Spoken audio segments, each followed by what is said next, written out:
I've been very consistent and I've been very fair when it comes to Chelsea Football Club and this new project. I've always said, show me something I can get behind. The signing of Fofana has been something I can get behind. And there are multiple reasons because it's shrewd operations. Fofana from Molde to Chelsea, 10 million euros, essentially a here we go. But ESPN now is reporting that Tammy Abraham is an option to bring him back to the club. What? Welcome to the Kavkas View here, and videos like this are very fun to make because these are fresh topics, these are interesting, and there's a lot to dig our teeth into. Because now the January's around the corner, the football is back in a club sense, and Chelsea are going to be on the tip of our tongue going forward because we've got a lot of work to do, and evidently we've got a board, manager, and a structure now that wants to go forward and push on. So number one, we will be talking about Fofana from Molde that Chelsea are potentially going to be signing. I knew nothing about him, but all of a sudden I had to do a whole host of reading and a whole host of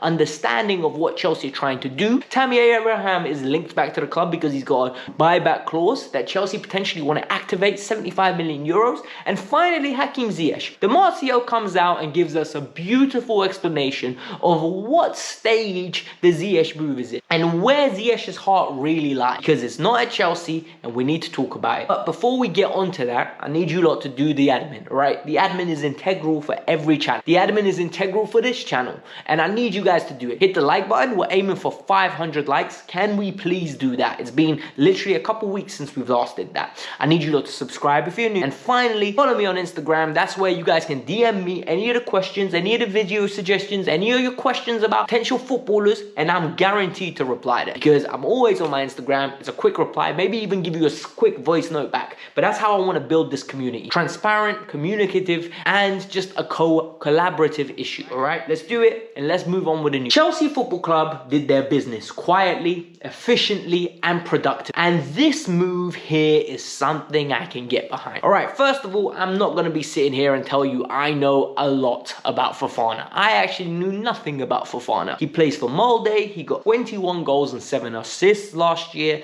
He's been a player that's been starting for them. He can play apparently left wing and centre forward. This is as far as I've done research on the player. But what do I like about him? One, he's 19 years old. This is a prospect signing, and this is a signing that we're going to be potentially developing, and this is of the mold where we've brought in talent to locate these players in advance before we have to pay 75 million for them, before we have to go and pay 90 million for them, before Wesley Fofana was Wesley Fofana, we could have signed him. Before Marco Correa was Marco Correa, we could have gone and signed him for 15 million. So you see what Chelsea are trying to do here. I know a lot of you are going to say this is an underwhelming signing, but guys, this is an opportunistic signing. This is not an Armando Broja replacement. I don't think this is. I genuinely think this is a signing that Chelsea are looking at him and saying, you know what, we can develop this kid, we can make him great, and he can become a regular starter 3 years time and 2 years time for Chelsea, actively scoring goals the way he's doing it at Molde now. So this is what I think are the positives of this move. Number one, Brighton and PSV were all looking at it. This has been reported, and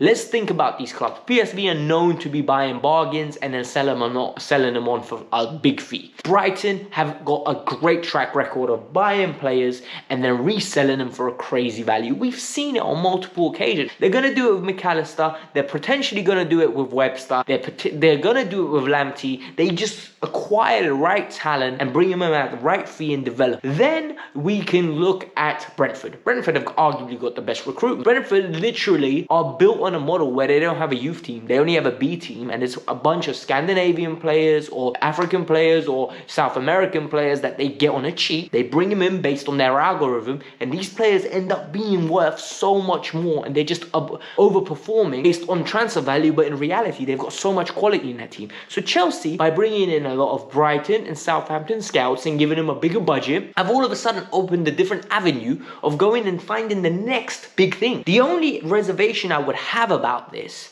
is that, is he going to get the game time to develop? But then a story came out that Graham Potter is very keen on him going out on loan. And this is great. This is something I can get behind. We're spending 10 million euros on him, and this is confirmed by Fabrizio Romano. 10 million euros is nothing. 10 million euros on a risk. And you know what? If this risk works out, we reap rewards. If it doesn't work out, we make a profit when we sell him, because in 2 years' time, hopefully he'll be a better player with Chelsea's coaching, Chelsea development, and the fact that he has Chelsea on his CV. He'll be worth 10 million euros. And if not, we write it off. Like, how many times have we bought a player and then resold him for something that he's not worth? So for me, I can get behind this move strongly, and I'm avidly pro moves like this, because this is a young kid that is going to be potentially the next big thing, and we've got him before he's the big. So I love it. I really hope Fabrizio's not gassing us up, but a lot of reports have come out with this. Nazir Cancella and others have jumped on the bandwagon and said this deal is basically a foregone conclusion and should be announced 1st of January. I love it. ESPN now are reporting that Tammy Abraham could be potentially making a shock return to Chelsea. This is something I do not want to see. Guys, I know a lot of you really like Tammy Abraham, and I know a lot of you think he's a great player.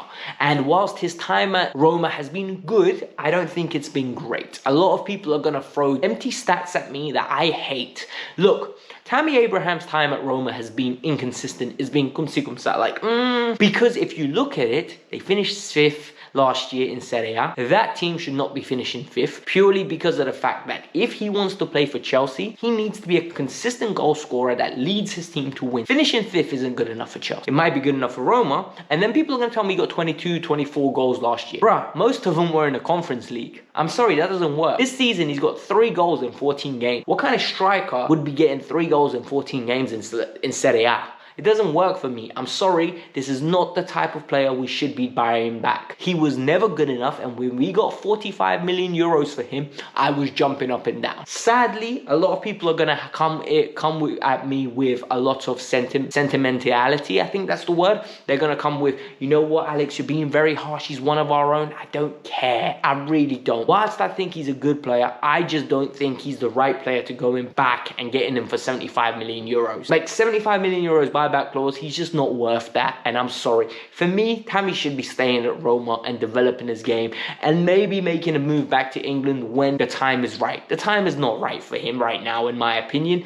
If he wants to come home, I don't know what club he's going to be going to, because none of the top 6 will be chasing him, and I can guarantee you that Chelsea are purely being linked, in my opinion, on a sentimental issue. And if you look at it, ESPN are saying Chelsea are considering it. It's not even that they're going to put a bid in. But at the same time, they're linking us with Vlahovic, and they're linking us with Joao Felix and Ronaldo. We know the Ronaldo move's not likely. We know that Felix move is in limbo, because no one's willing to pay the abnormal fee that, Atletico are asking for. And we know that Vlahovic is an asset Juventus don't want to let go, but they might be forced to let go. So essentially, we're being linked to Tammy due to that buyback clause. I don't think there's any legs in this story. I don't believe this story, and I just wanted to talk about it to explain to you guys that going forward in January, we are going to be seeing a lot of stories that are going to be regurgitated, a lot of links that are created. And if I could get anybody from Chelsea on this channel and ask them, I don't believe that any of them would say, nah, we're definitely doing this, or no way, we're not signing them. So for me, I think we just need to be very picky with what sources we believe and what news that we're fully invested on. Otherwise, we're just going to be upset. And finally, now it's time for Hakim Ziyech. Look, Hakim Ziyech has been a player that's been very inconsistent, has gone away on the World Cup, and all of a sudden, Morocco's outstanding performance has led to a lot of people building up expectation for something I don't understand what they're waiting for. Like, reality is they're just going to be disappointed. Look, Hakim's not good enough to be a Premier League starter for a top 4 team. And the reason is he just doesn't have the athleticism, nor does he have the consistency. And that's the harsh truth. Marcio's come out and give us clarity on on what happened with Hakim Ziyech in the summer and what could potentially happen. In the summer, Ajax and AC Milan were both chasing him rigorously. And Di Marzio reached out towards the end of the window to AC Milan and said, do you still want the player? They said no, they denied wanting the player, and they're no longer interested. Now Di Marzio's coming out with sentiment that Hakim Ziyech's heart is in the Amsterdam arena, or the Johan Cruyff Arena, and that's how it's called now. He wants to play for Ajax in Amsterdam. Amsterdam's Ajax want to potentially bring him back to the club. The only thing is they're looking to do it on a loan with an option to buy or an obligation to buy, because money is tight right now for these clubs, right? So the reality is Newcastle could be potentially sniffing around, but there's no confirmation. I don't see that move happening purely due to the fact that Newcastle are very, very high energy, high PMP side, right? Pace and power all over the place. Almiron, St. Maximan,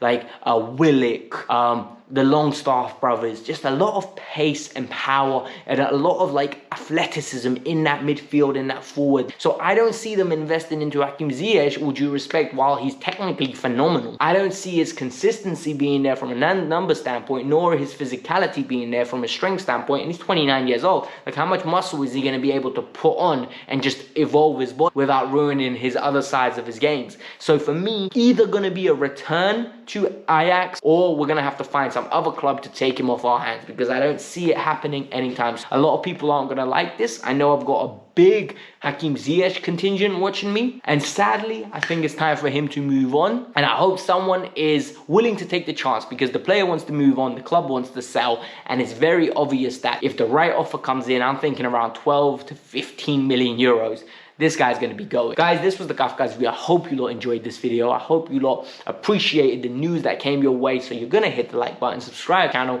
Like I said, 500 is what we're aiming for. Peace out. I'm out.